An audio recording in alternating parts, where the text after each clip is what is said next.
Oh.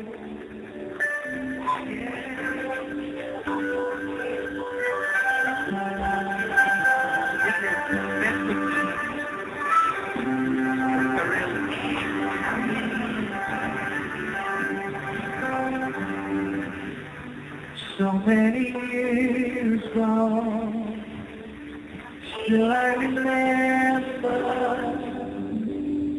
how could I let my heart leave?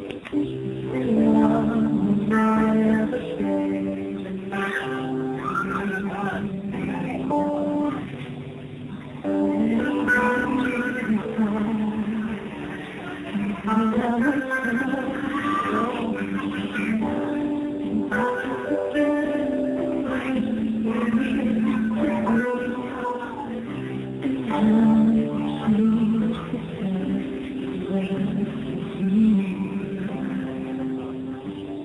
you were my heart,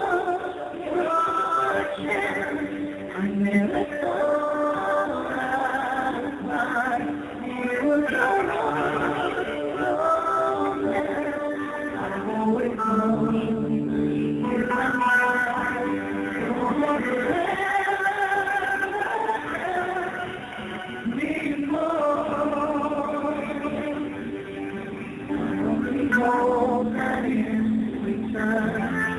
I might have stayed with destiny.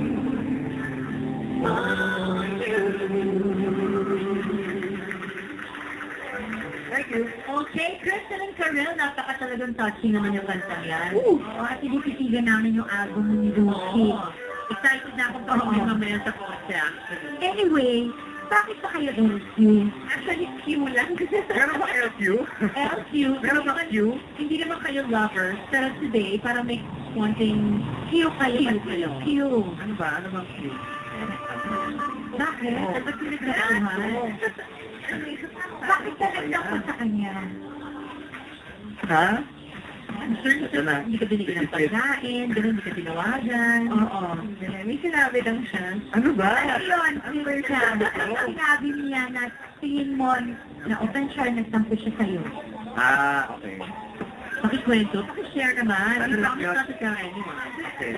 Oo, pero sa lang to Oo. Ano pa naman yung kating apat na nationwide?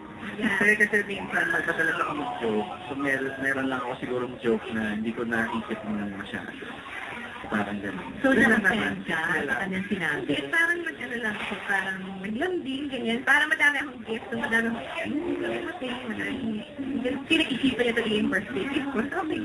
Pero ikaw ka yun, gusto mo ba yung lalaki nag-joke sa'yo, na parang friend ang turing sa'yo, or gusto mo talagang babaeng turing sa'yo na parang kang nilalagay sa pedestal?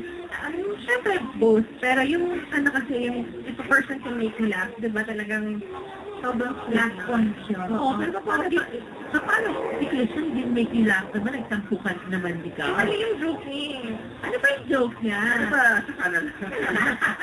Okay lang i-share mo. Ha? Sige na, i-share mo na kasi, para maintindihan naman namin. Oo. Sige. Okay. Well, I am human, so pasensya na po. Hindi, ano lang naman, nung nag-birthday siya, bago siya nag-birthday, sabi ko, medyo since a few months older ka pa, na pwede kang ate, gano'n. Ay! Nakakaloka, Christian, ha? Minus 10 yun, ha? Joke lang naman yun. So, Pero syempre, sorry. birthday ko na eh, so medyo na ano. Ayun nga. So, Okay. nationwide, I'm forced to say it. So, I apologize. Sorry na, ha? Sorry na. Yes, naman nila. Alam mo, sa pag-ibig naman, age doesn't matter. Age is just a number. Naman, kaya tinawag niya akong ate. Alam mo, feeling ko magkakatuluyan kayo. Kasi araw kailan kayo close. Eh, kaya sila yung nagtatampo sa butik ka rin. Parang close sila sa, parang merong feeling yung ginagawa niyo. Mga dahil lang yung 5 minutes na kaka-treadmill yung lahat. Oo nga. So, you really have some shows, di ba? Yes, on April 3, nandun po ako sa Ever Ortigas. April 5, Robinson's Galleria. April 19, Robinson's Pinos. Malapit ninyo. Yun. 26, Robinson's Nova. April April 10, magkasama kami ni Christian Bautista, si Kyla, Liza Calzado, si Ricky Davao, Miss Jackie Blanco. Healing concert po. For April 20, Good Friday. Sa Subic. Subic Boardwalk. Right. Please be there. Yan, April 12, dami. concert. Hindi naman kayo busy, ha? April 35 din, yung Maruha lalabas na. Yes. Ay, then, no, May 2 na siya. May 2. Yung April 25, yung concert natin. Sa Metro Bar. Metro Bar. Alam mo, lagi kayo magkasama, feeling ko mag-develop na kayo niyan. Oo, kasi hindi na ate dapat ang tawag niya, Ruby. Ano nga dapat tawag niya? Babe.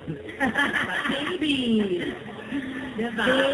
Okay, ako naman po sa April 4, Robinson Ermita, April 6, SM Cebu, April 10, yun nga yung concert at Subic, April 22, Bacolod, 25 sa Metro Bar, April 26, Robinson Metro East, April 30, Fast 4 Show, and of course, please go to the iShine Workshop. Ay, meron pa yung April 24, meron kaming fundraising concert sa, Eastwood City. So, kasama ko ng Nakalit Chief Christian doon. It's our Poveda 98 million. So, I hope you all go there for a good cause. Well, thank you very much for joining us, Karel and Kristen, and for sharing to all. You appreciate that. At least nalinawan na sila ba't sila may LQ. Oo. Ako, eto na may na-discover po kami. Shoes na fit for all ages, unique at eco-friendly pa. Gawa sa gulong ng sasakyan na kung makikita natin yan sa pagbabalik po na